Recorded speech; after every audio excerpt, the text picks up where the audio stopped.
एक राज्य के राजा ने अपनी बढ़ती हुई उम्र को यह देखकर फैसला लिया कि वह राजपाट से संन्यास ले लेगा, परंतु उसका कोई पुत्र नहीं था जिसे वह राज्य सौंपकर जिम्मेदारी से मुक्त हो सके। राजा की एक पुत्री थी जिसकी विवाह की योजना भी राजा को बनानी थी, इसलिए उसने मंत्रियों को बुलवाया और कहा कि कल प्रातः जो भी मेरे राज्य में सबसे पहले प्रवेश करेगा उसे यहाँ का राजा नियुक्त कर दिया जाएगा और मेरी पुत्री का विवाह भी उसी के साथ कर दिया जाएगा। अगले दिन राज्य के सैनिक फटे हाल कपड़े पहने हुए एक युवक को ले आए और उसका राज्याभिषेक कर दिया। राजा अपनी पुत्री का विवाह उस युवक के साथ करके जिम्मेदारियों को सौंपकर स्वयं वन प्रस्थान कर गए। धीरे धीरे समय बीतता गया और उस युवक ने राज्य की बागडोर संभाली और एक अच्छे राजा की तरह राज्य की सेवा में लग गया।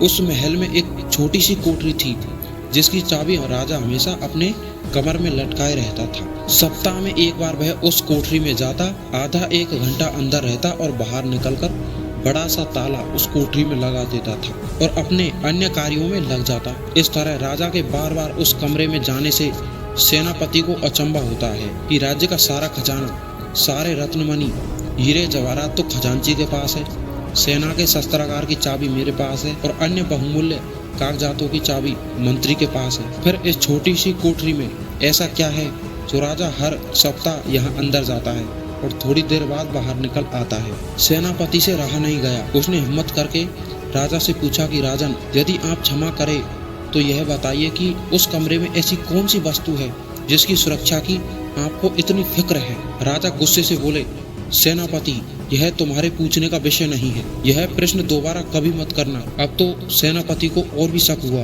और धीरे धीरे यह शक सभी मंत्री पर और सभासदों ने भी राजा से पूछने का प्रयास किया, परंतु राजा ने किसी को भी उस कमरे का रहस्य नहीं बताया। यह बात महारानी तक पहुंच गई और स्त्री हट के आगे किसी की भी नहीं चलती। रानी ने खाना पानी त्याग दिया और उस कोठरी की सच्चाई जानने के लिए जिद करने लगी। आखिरकार विवश होकर राजा सेनापति व अन्य सभासदों को लेकर कोठरी के पास गया और दरवाजा खोला। जब कमरे का दरवाजा खुला तो अंदर कुछ भी नहीं था सिवाय एक फटे हुए कपड़े के जो दीवार की खूंटी पर लटका था।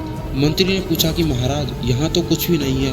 राजा ने उस फटे कपड़े को अपने हाथ में लेते हुए उदास स्वर में कहा कि यही है, यही तो मेरा सब कुछ है। जब भी मुझे थोड़ा सा अहंकार आता है तो मैं यहाँ आकर इन कपड़ों को देख लिया करता हूँ। मुझे याद आ जाता है कि जब मैं इस राज्य में आया था तो इस फटे कपड़े के अलावा मेरे पास कुछ भी नहीं था। तब मेरा मन शांत हो जाता है और मेरा घमंड भी समाप्त हो जाता है, तब मैं वापस बाहर आ जाता हूँ। तो दोस्तों, इस कहानी से हमको यह सीख मिलती है कि जिंदगी में कभी भी घमंड नहीं करना चाहिए और स्वयं को जिस परिस्थिति में है उसी परिस्थिति में स्वीकार करना चाहिए। अगर वीडियो अच्छा लगा हो तो चैनल को लाइक, शेयर और सब्सक्राइब करके ही जाएं।